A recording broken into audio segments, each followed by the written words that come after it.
Kita mau berkata pembekalan. Kalau dari segi agama, bekal yang terbaik itu takwa. Inna khairaz zadi tapi takwa ini suatu kata yang sangat singkat, tapi memiliki makna yang sangat dalam dan luas. Dalam makna yang dalam dan luas itulah saya ingin menyampaikan beberapa butir baik, butir yang pernah disampaikan pada saya sewaktu saya masih, maupun butir yang merupakan pengalaman saya belasan tahun. Saya berangkat ke Mesir tahun 58. Saya kembali ke Indonesia setelah master. Saya master itu tahun 70. Kemudian saya berangkat lagi untuk PhD dari 80 sampai 82. Kemudian saya berangkat lagi setelah duta besar selama 3 tahun. Jadi saya di Mesir itu tahu persis.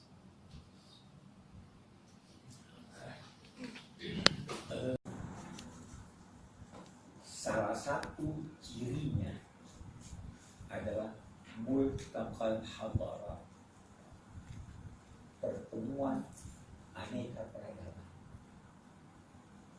Di Mesir pernah ada peradaban Fir'aun, ya. Pernah ada peradaban Romawi, Yunani, Kristen, Islam, itu bertemu di sana. Pertemuannya di sana itu melahirkan aneka pendapat,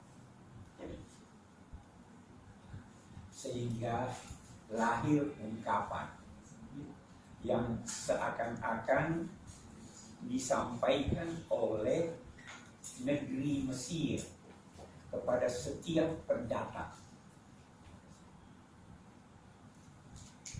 Setiap yang datang ke Mesir, masuk airportnya, masuk pelabuhannya, masuk melalui daratan, Mesir berkata, ya dakhil Mas mambislah kasih.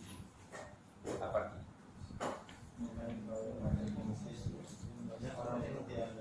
Banyak orang seperti itu. Sekarang Anda apa? Alim banyak, gagah banyak, penjahat banyak seperti itu, orang bodoh banyak seperti itu. Itu ya dakhil Mas, bukan cuma satu dua, banyak. Karena itu dari satu sisi, karena banyaknya beraneka ragamnya ini, maka Mesir juga dikenal sebagai Ummul Dunya. Orang Mesir juga kata Masr Ummul Dunya.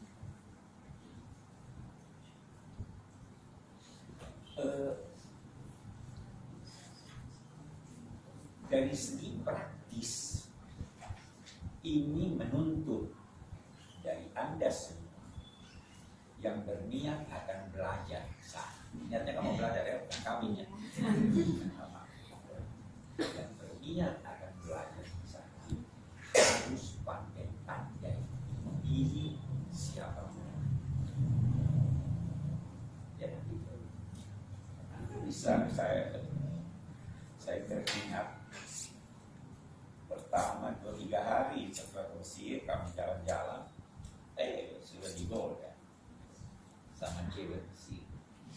Ya, diajak ke rumahnya, bertemu orang tuanya. Hati-hati, banyak yang seperti itu. pesan yang pertama, bekal yang pertama, pandai-pandai.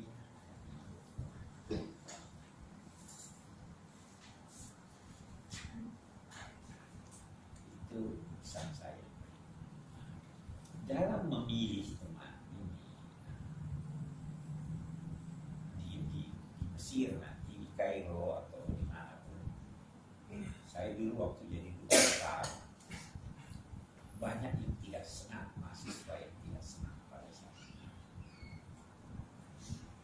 Kenapa? Ini di sana itu ada kerukunan keluarga. Ada kerukunan keluarga Sulawesi, keluarga Banten, keluarga semua ada. Teman-teman ini melalui kerukunan itu akrab hanya dengan teman sedaerah. Orang Jawa bahasa Jawa, orang Bugis bahasa Bugis. Ya, kerukunan keluarga itu sedemikian kuat sehingga organisasi kemahasiswaan PBI lemah. Waktu itu saya tidak setuju. Anda ke sana sebagai orang Indonesia. Ya. Waktu itu saya tidak setuju ada bantuan diberikan kepada kekeluargaan, tapi bantuan diberikan kepada organisasi induk mahasiswa, mereka yang bagi sesuai dengan program. Saya dulu waktu saya berangkat ke Mesir, saya berangkat dengan Pak Alu. Umur saya 14 tahun, Abi 11 tahun. Kita naik kapal dari Jakarta.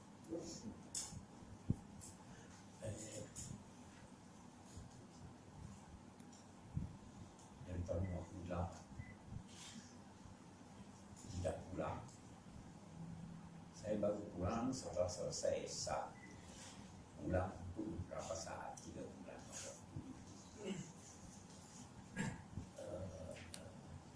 Surat belum ada HP, telepon masih istilahnya di Mesir mafish harar, tidak bisa nyambung. Surat kita baru terima 3 atau 4 bulan sekali. Bukan seperti sekarang ada SMS ya. Ya kan? Tahun itu tahun-tahun 60-an begitu.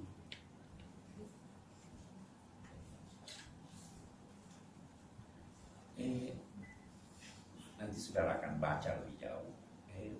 Saya teringat ada 3 pesan ayah saya yang dia sampaikan sebelum saya berangkat. Dia bisikkan sebelum saya berangkat. Dia bisik. Karena dia tidak mau ibu saya dengar. Dia bisik. Jangan pulang sebelum dia pulang. Jangan pulang sebelum dia pulang. Ibu saya kan, berapa lama tuh ini anak-anak? Oh, gak lama. Dia takut, ayah takut. Jangan sampai ibu itu menangis waktu saya berangkat. Yang penting ini pesannya, jangan pulang sebelum. Saya dengan Pak Alwi. Nah, Pak Alwi ini kecantol kawin dokter. Saya alhamdulillah dokter, tapi suara ayah selalu mendengung telinga. Setelah kawin sekian lama, dia kembali ke Mesir. Di Mesir dia mendapat gelar doktor, baru dia ke ke Amerika dapat dokter. Jadi dia punya dokter, satu di bidang filsafat, satu di bidang perbandingan agama. Kenapa begitu? Saya membuang waktu saya setiap hari. Pesan saya saudara, jangan tidak menjadi dokter. Kalau saya tidak bisa berkata sekarang, pulang. Karena gampang untuk pulang ya. Kalau dulu kita pulang itu jangan. Itu sejak dini sudah harus terbayang dalam benak saudara. Gantungkan cita-cita Anda setinggi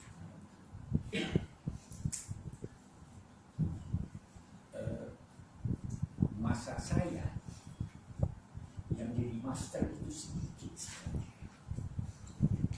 Karena itu tadi tidak pulanglah. Pesan itu pesan ayah saya.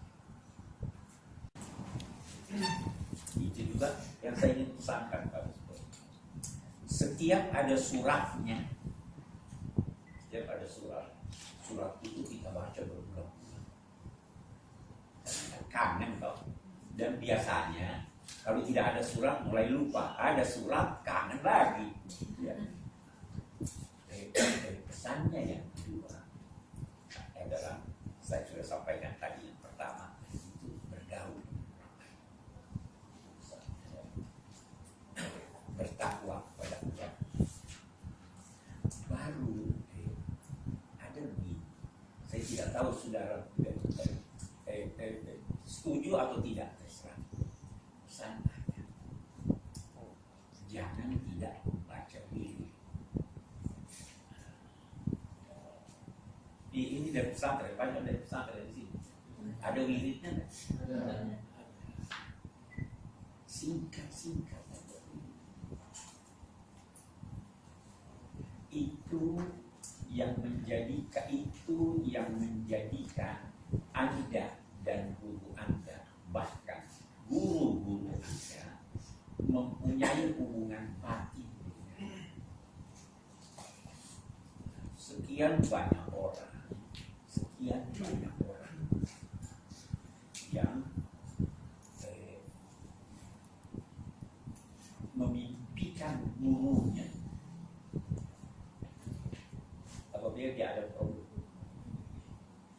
Dia karena ada hubungan batin. Apalagi guru-guru yang ikhlas. Karena ada guru yang tidak ikhlas ya. Saya dulu di pesantren, saya merasa saya di pesantren 2 tahun. Apa yang saya peroleh di pesantren dalam masa itu jauh lebih bernilai dari apa yang saya peroleh belasan tahun di sini. Nilainya lain, ya kan? Jadi bacakan Fatihah kalau terus itu dengan hubungan hati. Banyak pengalaman ini dan tidak usah ratusan kali, singkat. Kami itu atau yang diajarkan itu mungkin dibaca 10 menit selesai, 10 menit pagi, 10 menit malam. Itu perlu. Nah, saya cerita pengalaman, dan bukan pengalaman saya saja dalam menulis disertasi. Kita kalau menulis disertasi tergantung apa judulnya, apa ininya. Salah satu di antara bahan menulis disertasi itu adalah meneliti manuskrip di Mesir, di perpustakaan Al-Azhar, di perpustakaan nasional Mesir. Itu banyak sekali manuskrip yang belum dijamah.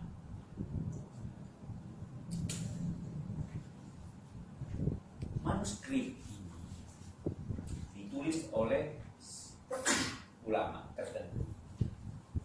Di dalamnya misalnya dia berkata begini, menurut ulama A,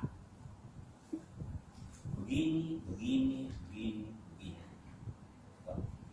Tugas Anda sebagai peneliti yang pertama harus tahu siapa ulama A. Boleh jadi disebut namanya, ya kan? Tapi Anda kenal. Anda harus buat catatan kaki. Ini adalah seorang nama aslinya begini, lahir di sini pada tahun ini, keahliannya pokoknya apa yang sudah. Karena mencari pendapatnya. Yang pertama yang Anda harus cari pendapat ini, pendapat pribadinya, atau dia kutip dari orang lain. Ya kan? Kalau dia kutip dari orang lain, benar tidak kutipannya? Dari siapa dia? Kalau pendapat pribadinya, pendapat itu sejalan dengan pendapat Anda atau tidak? Jadi kalau dia berkata bahwa si A yang berkata begini, Anda bertugas mencari di mana si A itu menulis tentang. Sulit sekali kan? Saya mau lihat kemudahan.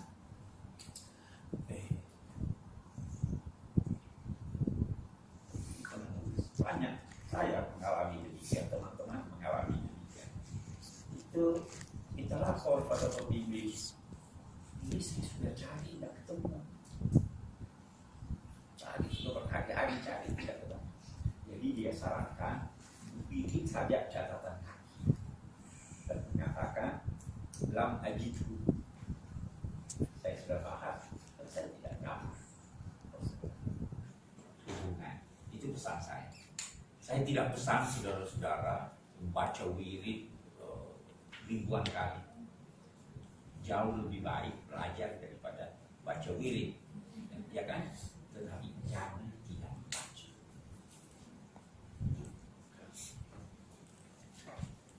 Kita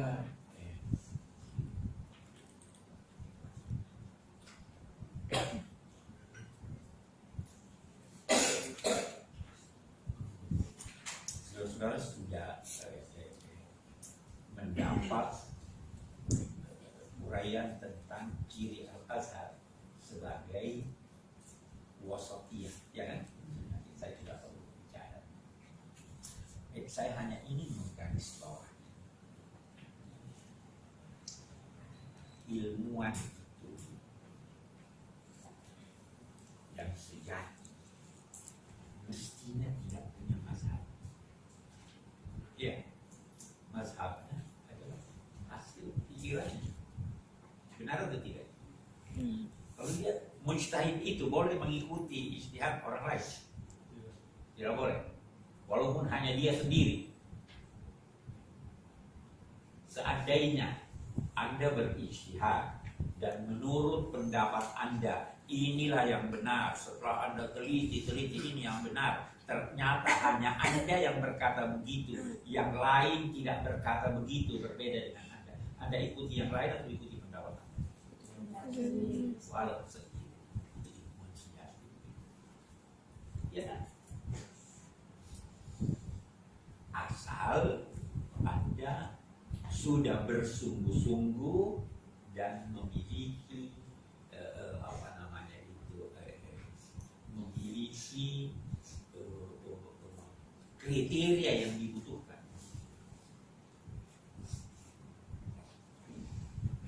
Saya inginkan saudara-saudara bukan cepat-cepat berkata, oh ini pendapat saya begini, karena di sisi lain saya ingin balik.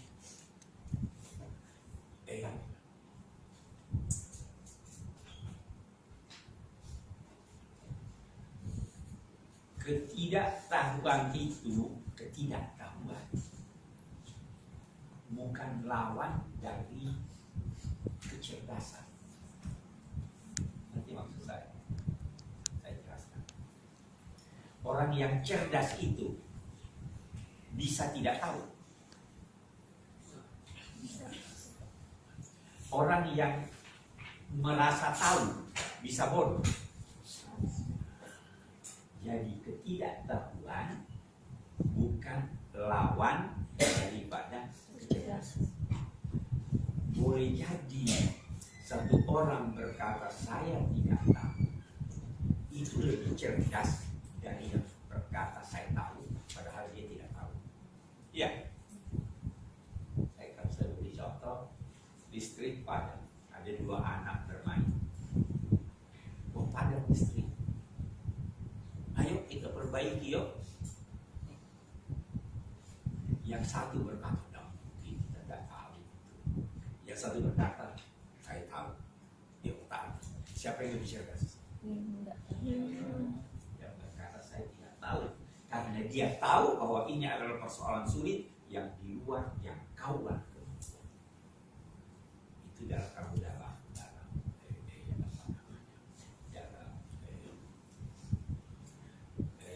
filsafat keagamaan. Ada contoh, bisa saya berikan contoh. Sayyidina Abu Bakar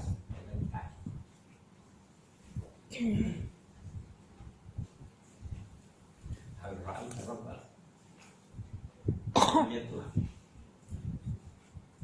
Hal arafta rabbak,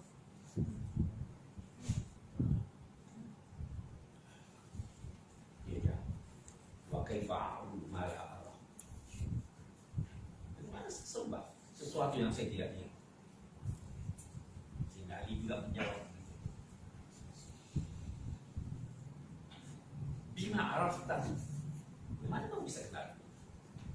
Kata saya, apakah araftu rabbi bi rabbi, saya mengenal Tuhanku melalui Tuhanku. Terus fakaifa huwa, dia jawab, al-ajzu an idraki, ketidakmampuan untuk menjangkau sesuatu, kesadaran bahwa Anda tidak mampu menjangkaunya, itulah jangkauan. Ya kan? Kalau saya Nabi ditanya,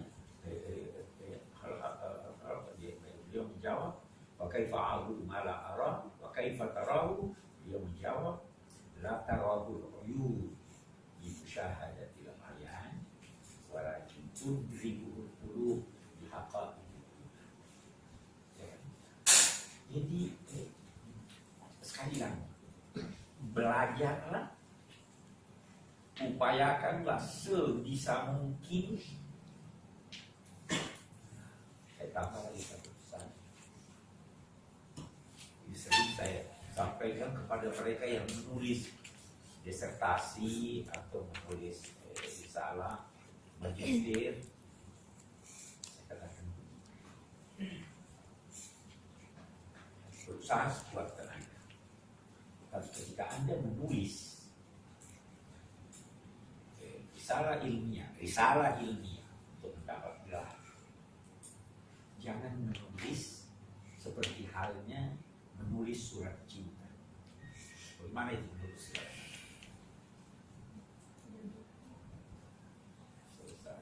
Baca. Ya, kan begitu. Karena ingin bagus sekali, ya. Kalau menulis disertasi, menulis risalah, upaya sedapat mungkin, tapi yakinlah bahwa pasti Anda menyesal. Karena itu, begitu selesai Anda dalam penulisan, kalau Anda baca lagi, Anda temukan kesalahan.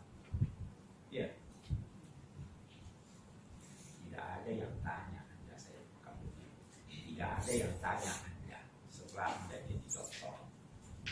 Yudisinya. Ada yang tanya. Tapi Anda harus setelah selesai dokter terus belajar dan belajar. Menambah pengetahuan, mengoreksi yang salah, karena gelar doktor itu bukan akhir dari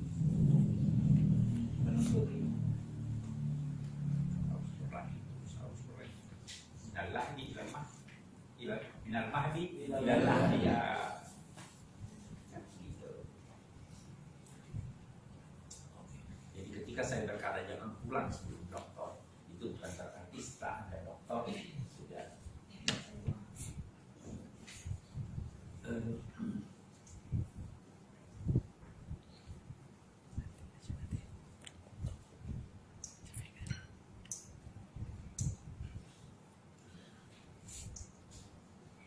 Apalagi ya? Sudah banyak. Nanti saya akan bagikan buat saudara-saudara satu buku kecil. Buku kecil. Saya ceritanya, saya punya anak 5. Setiap mau kawin itu minta nasihat. Yang tertua pertama kali berkata, dituliskan buku. Saya dipanggil di rumah Tuhan, tuliskan buku nasihat. Jadi saya tulis nasihat. Itu Najwa sekarang dia di luar negeri. Yang kedua juga begitu, Najwa.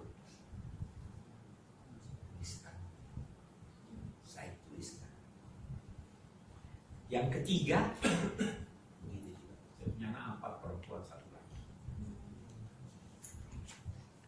Saya tuliskan buku nasihat. Ada 1 anak saya laki. Saya tidak kasih dia nasihat perkawinan. Saya katakan, saya punya ide sudah tentang nasihat perkawinan sudah habis, sudah 40.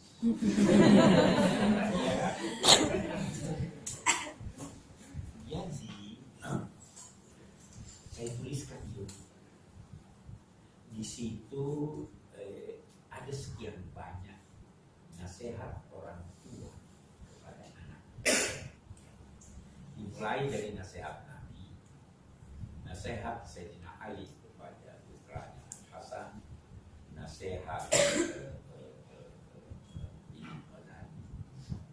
nasihat ada satu sekarang guru besar di Mesir punya pengaruh sangat besar, digelar sebagai bapak liberalis, orang liberal ya. Tapi dia menemukan di Mesir, bagus di Mesir itu, di sini juga ada tapi tidak sebanyak di Mesir. Di Mesir itu ada satu tempat jual buku doa. Di situ macam-macam, Anda bisa beli dengan harga sangat murah. Ini sang profesor ini dikunjungi oleh satu orang. Dia katakan, saya dapat ini di tumpukan buku-buku ayah saya.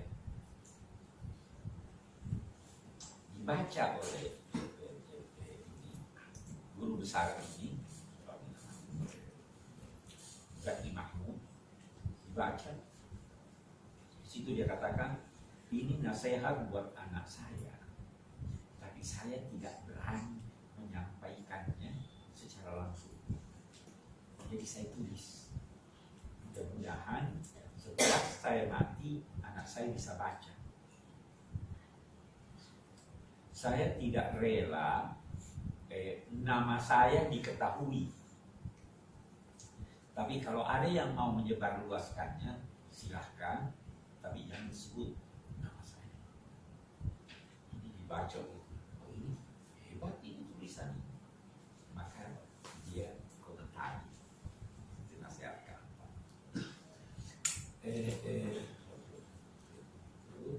Siapa lagi? Terus ada nasihat guru saya, ada nasihat ayah saya. Itu yang saya sampaikan. Nah itu saudara-saudara, itu dari setan di luar, tidak ada di luar, mau cari di luar tidak. Karena bacalah itu yang sesuai silahkan ambil, yang tak sesuai buang. sebagian dari apa yang saya sampaikan tadi sudah ada di sana. Sudah cukup. Kalau tadi 50, 40, itu silakan yang mau berkomentar. Itu punya waktu, kita bagi dua kan. Adalah doa-doa tertentu yang intinya diajarkan oleh Nabi. Fungsinya mengingatkan dan memelihara. Jadi mau diingatkan atau tidak? Mau dipelihara atau tidak? Banyak cara. Salah satu cara adalah berdoa, baca doa. Misalnya banyak kan, tapi yang singkat-singkat aja. Ya kan? Allahumma inni asbahtu ika fi ni'matin wa afiyah. Singkat. Kalau mau lebih panjang bisa lebih panjang. Baca Qul huwallahu ahad. Baca Qul a'udzu birabbil falaq, baca Qul a'udzu birabbin nas. Jangan tidak. Jangan tidak. Karena nanti di Mesir bisa jadi ada yang tidak. Ya kan? Yang penting Allahumma inni qad balagh. Jangan tidak. Harus baca. Itu yang menjadikan Anda merasa terpihak, merasa bersama Tuhan. Dan dampaknya besar sekali, besar sekali. Itu banyak yang alami seperti itu. Selamat. Oke. Nama saya Dia Fitria dari Sukabumi. Dari Sukabumi. Saya di Al-Azhar ini insya Allah mengambil jurusan Fakultas Usuluddin Tafsir. Begini Profesor, jujur saya sangat kagum dan mengagumi Anda gitu. Dan karena saya sering melihat Anda di televisi ketika mengaji. Karena sudah lihat langsung. Jadi saya deg-degan karena saya bertemu langsung gitu. Saya ingin suatu hari bisa seperti Anda yang bisa menghasilkan berbagai macam karya gitu, menjadi penulis, kemudian ahli tafsir gitu. Nah, saya ingin tahu ketika Profesor ini seusia saya, ketika akan berangkat ke Mesir, apa yang sudah Profesor lakukan? Maksudnya sudah sejauh mana itu? Buku-buku apa saja sudah Profesor baca atau bagaimana gitu? Jadi supaya saya itu tahu sejauh mana ketertinggalan saya untuk mengejar cita-cita saya itu. Ini ada yang baru berusia belasan tahun, ya kan? Dengan saya yang sudah 70 tahun lebih. Bisa jadi Anda seusia saya nanti, insya Allah jauh lebih hebat. Kenapa saya berkata begitu? Karena saya merasa terlalu banyak waktu yang saya tidak gunakan dengan baik. Jadi kalau Anda mau lebih hebat dari siapapun, gunakan. Belajar, membaca, bergaul, ini sekarang. Main juga boleh main, tapi jangan tenggelam dalam permainan, jangan tenggelam dalam hal-hal yang tidak bermanfaat. Banyak yang jangan jangan pesimis, gantungkan cita-citamu setinggi langit. Sambil mengharap. Oke.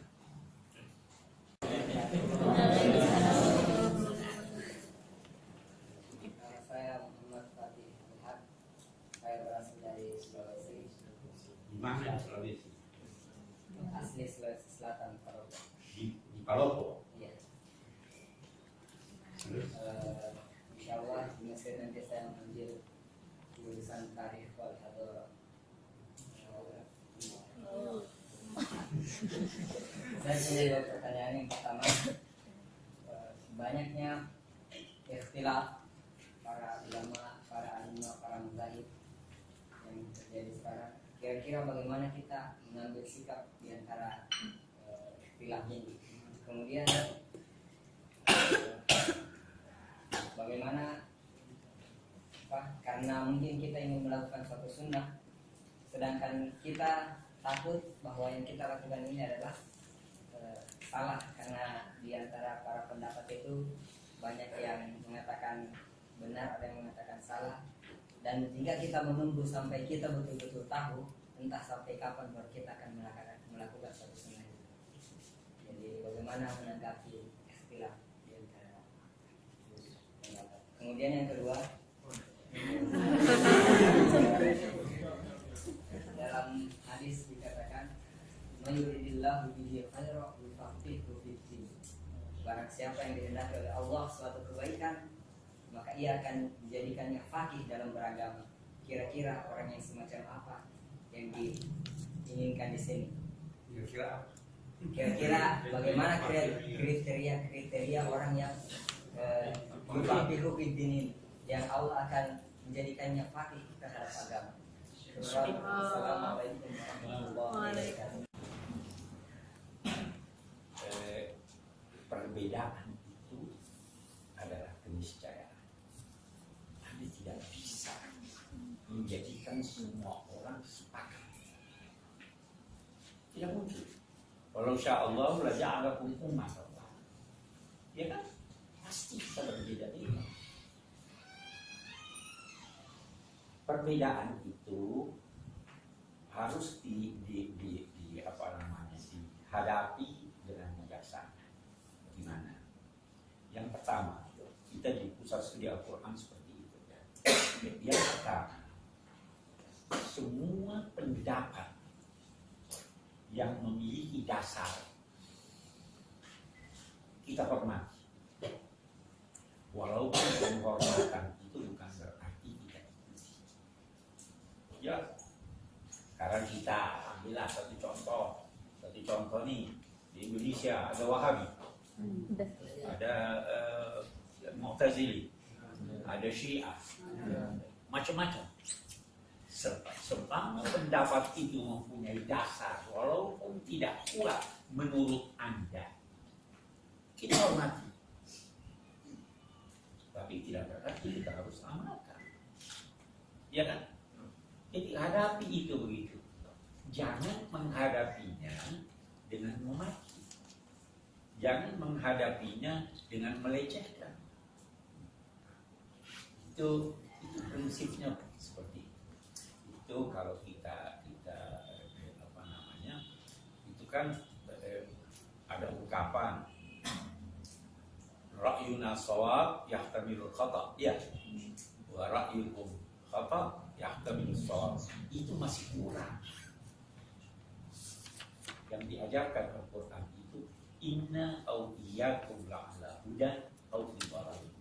Bisa jadi saya salah, bisa jadi Anda salah, bisa jadi saya benar, bisa jadi juga Tuhan yang akan menentukan. Ya, itu tidak boleh bertengkar. Kesulitan kita adalah yang paling buruk itu menganggap semua yang tidak sependapat dengan kita adalah musuh. Itu yang paling buruk. Nah, di Al-Azhar itu diajarkan seperti itu. Karena itu banyak mazhab diajarkan di Azhar. Mazhab Syiah pun diajarkan. Itu ada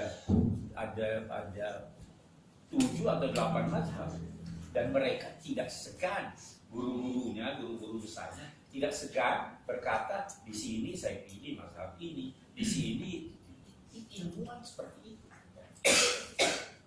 Walaupun dia dimaki, karena dimaki, saya dimaki Syiah ya.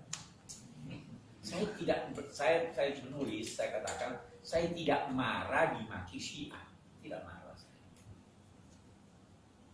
Tapi saya tidak mau dinilai Syiah.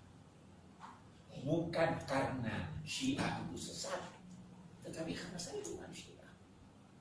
Ya. Nah, yang kedua, ini ada sikap ilmiah yang harus menghiasi setiap ilmuwan. Apa itu? La yakhafuna laumata la'im.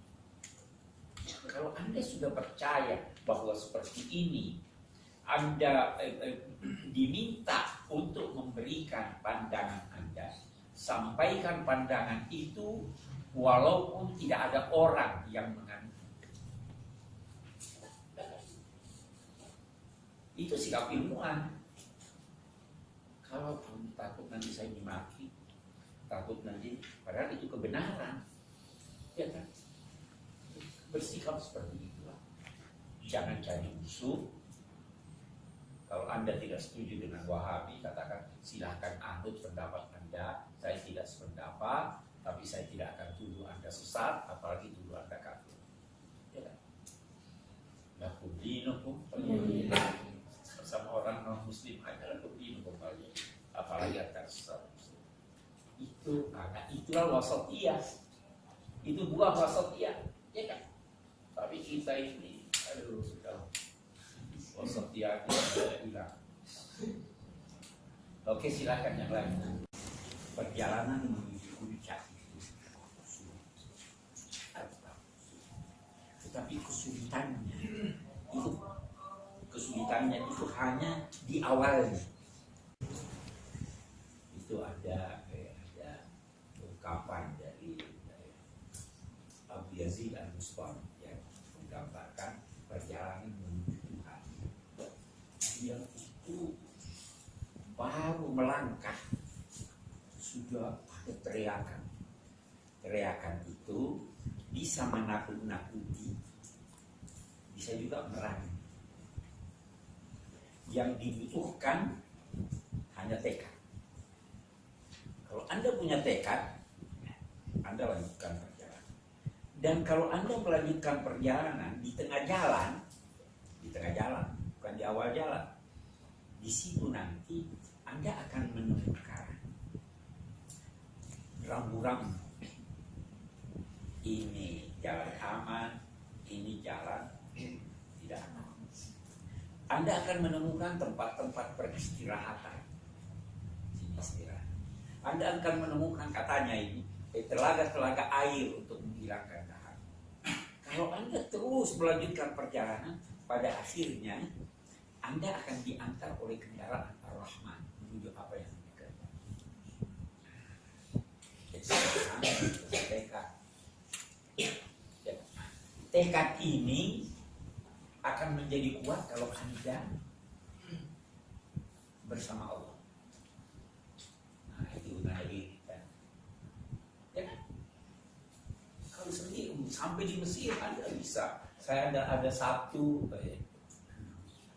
waktu saya jadi rektor di sini. Ada sekian banyak mahasiswa yang berangkat ke Kairo. Sampai di sana ada satu baru 3 bulan dia pulang. Padahal dia di sana kita kirim untuk menyiapkan disertasi. Saya dengar dia pulang. Saya katakan, kalau dia datang untuk ke Indonesia dengan alasan mau melanjutkan meraih gelar doktor di sini, saya tidak bersedia menguji. Ini orang udah gagal. Tekadnya tidak ada. Nah, jadi kalau Anda mau, pasti tergoda. Pasti jalan. Boleh jadi kalau sudah sampai di S1 sudah seperempat jalan nih, sudah ada kerinduan untuk dapat S2, sudah ada kerinduan untuk dapat S2. Jangan pulang, jangan terus tenang, karena terus terang Anda dapat S2 gak ada arti. Benar tak? Masih sama dengan yang lain, banyak samanya. Memiliki kafir, doktor itu sederhana. Benar tak? Jadi saya kira itu. Nah, kalau minta bantuan Allah pasti dibantu. Saya cerita lagi ya, pengalamannya orang tua ya. Saya dulu Saya tidak mau jadi dubes. Saya senang. Tapi setengah dipaksa oleh Pak Habibie. Banyak alasan saya menolak. Salah satu di antaranya, saya bukan diplomat. Saya guru besar. Tidak ada bidang saya di sana. Tapi Pak Habibie bilang begini. Saya sering juga ketemu, masih ingat kan? Beliau berkata, diplomat tidak bisa jadi guru besar. Tapi guru besar bisa jadi diplomat. Ya kan? Saya berangkat, saya menulis. Waktu itu saya hanya targetkan tafsir Al-Misbah itu 3 jilid. Paling banyak. Tapi menulis itu didorong oleh Allah. Akhirnya jadi 15 jilid. Didorong. Ingin saja menulis, tengah malam bangun, teringat, ini ada ide. Saya harus segera catat. Saya catat, tapi lupa kan? Jadi didorong. Nah, itu tadi, mayuridillahu bihi khair, yufaqihu fiddin. Dia berikan kemampuan pemahaman dalam ajaran. Jadi yang penting tekad. Saya tidak berkata harus bangun salat tahajud, ya kan? Kita harus menuntut ilmu bisa lebih bagus dari salat tahajud, ya kan? Nah itulah tekad saya. Dia kiri kanan, kok bisa? Ada bisa lebih hebat. Nanti siapa itu syafir bisa lebih hebat dari Aisyah. Harus bisa. Nah, asal pilih teman. Kalau Anda sudah pilih teman ini, hadiri diskusi ini, nyesel ya. Saya nyesel.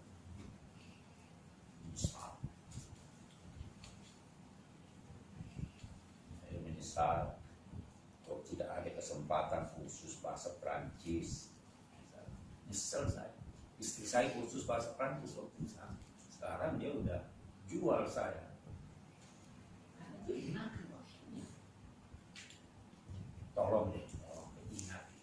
Nanti kalau sudah tua seperti saya akan nyesel juga. Ya kan? Oke.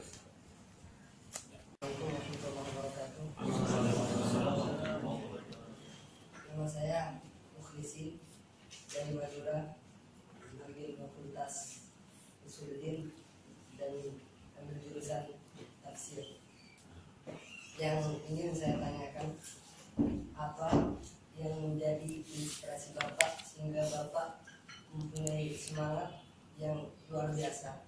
Walaupun Bapak bilang ya Bapak masih menyesal, tapi menurut saya pribadi semangat Bapak luar biasa. Target saya ingin lebih mempunyai semangat dari Bapak, tapi paling tidak saya targetkan mempunyai semangat yang seperti Bapak. Oh, salah saudara kalau jadikan. Dikoreksi mulai sekarang. Karena kalau saudara ingin menjadi seperti saya, itu target saudara. Saudara tidak akan jadi seperti saya.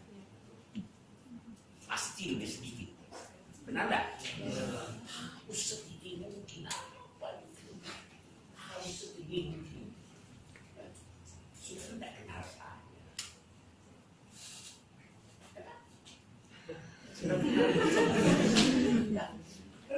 Harus setinggi mungkin. Setinggi.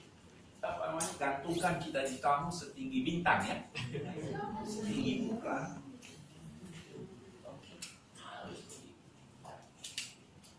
Lebih dari Imam Ghazali. Bisa tidak?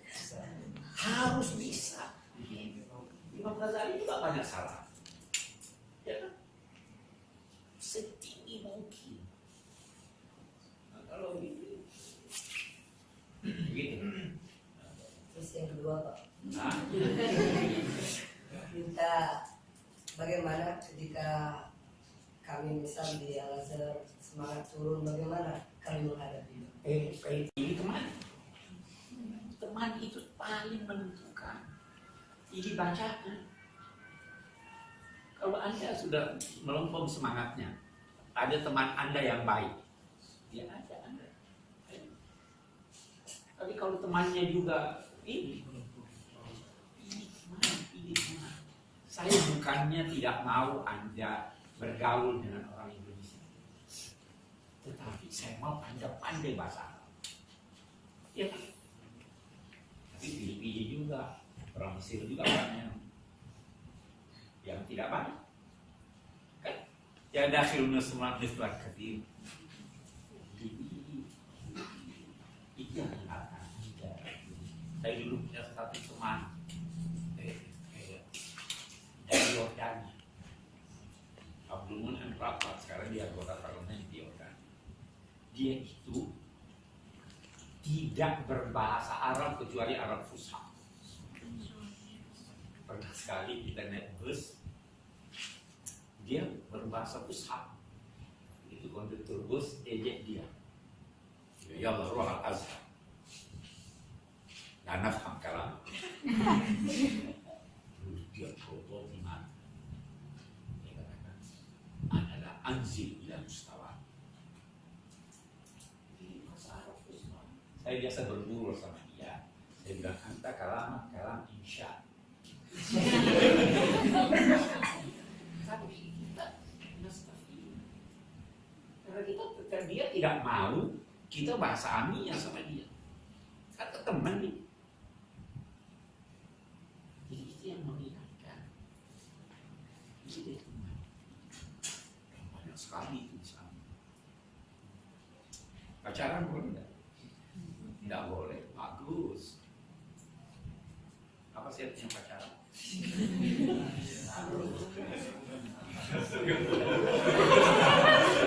Kalau kita tidak pacaran, tidak boleh juga.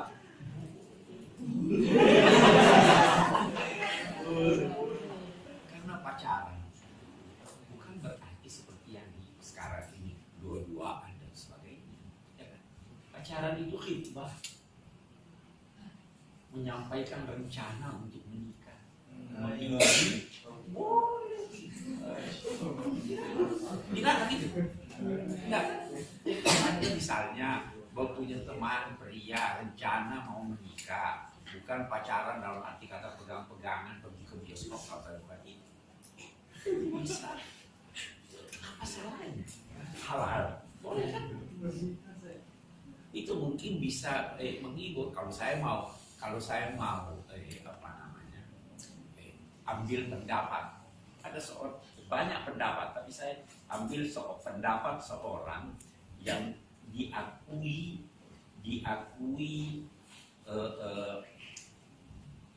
otoritas keilmuannya dan diakui juga kehebatannya dalam berbagai ilmu.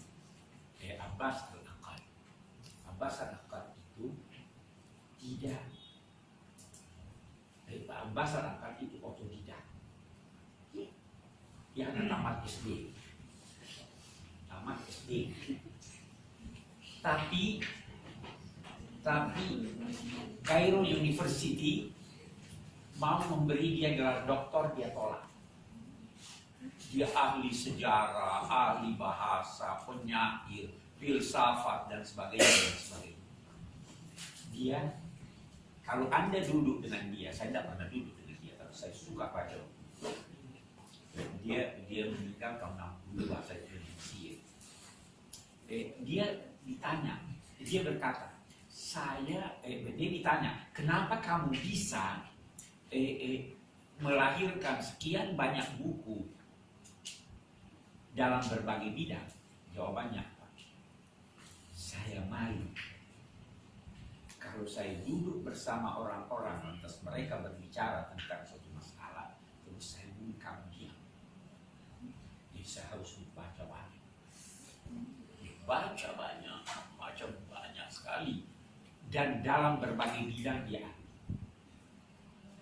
Jadi baca dia waktu ya, tapi jangan ikuti ya, karena tidak semua pendapatnya benar. Dia itu Abbas al-Aqad itu tidak senang pada perempuan.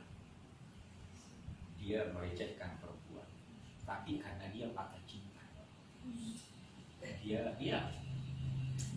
senang sama satu perempuan yang ini putus tidak.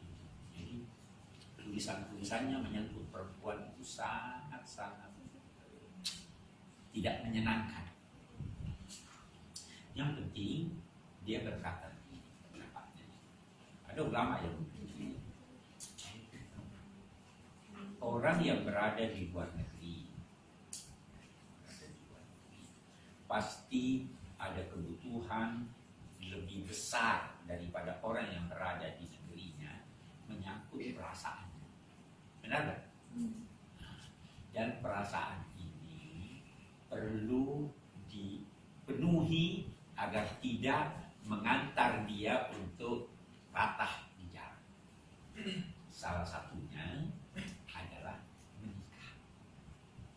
Benar nggak? Tapi dia bilang kesulitannya kalau dia menikah dapat anak repot. Menikah perlu perlu biaya. Jadi bagaimana solusinya? Dia, sekali lagi saya tidak setuju, tapi dia berkata solusinya mut'ah.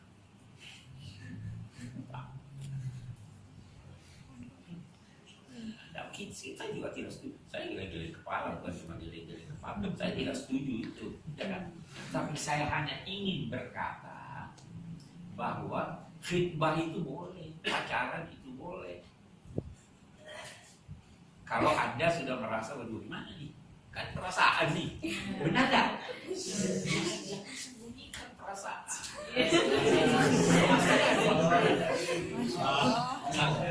Langsung bebas.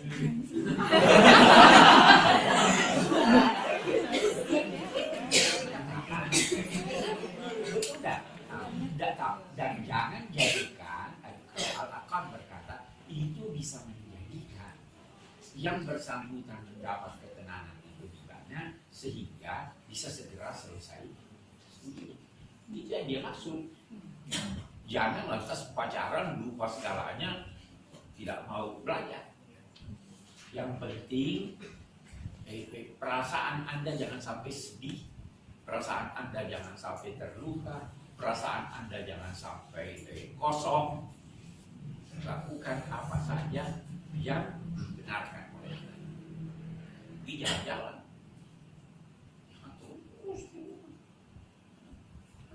Perlu itu rekreasi, perlu ya kan? Itu yang menambah semangat, itu yang menambah ini. Jadi ketika saya berkata belajarlah inilah itulah, bukan berarti terus menerus di. Oke. Ya. Betul.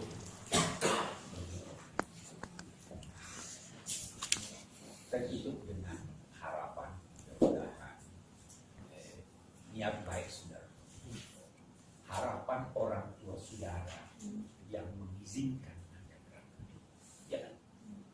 Harapan umat ini, bangsa ini yang mendambakan kehadiran Anda kembali di tanah air. Bukan singgah di Malaysia, bukan singgah di Eropa, bukan singgah di kan? Nanti kalau sudah hebat, harus mau singgah di sana untuk bekerja di sana. Tidak. Harapannya kembali ke tanah air. Ya. Untuk harapan-harapan itu mudah-mudahan dikabulkan Allah, antara lain melalui usaha serius saudara-saudara, antara lain melalui kedekatan Anda semua kepada Allah. Saya yakin bisa, insya Allah saudara-saudara berhasil. Amin. Pesan saya, jangan lupa orang-orang yang pernah memberi Anda sesuatu. Kalau mereka sudah meninggal, mereka akan patuh pada ibu, pada orang Insya Allah dari kejauhan mereka mendoakan kita semua. Saya harap nanti saudara-saudara kembali dengan bawa dokter di sini nanti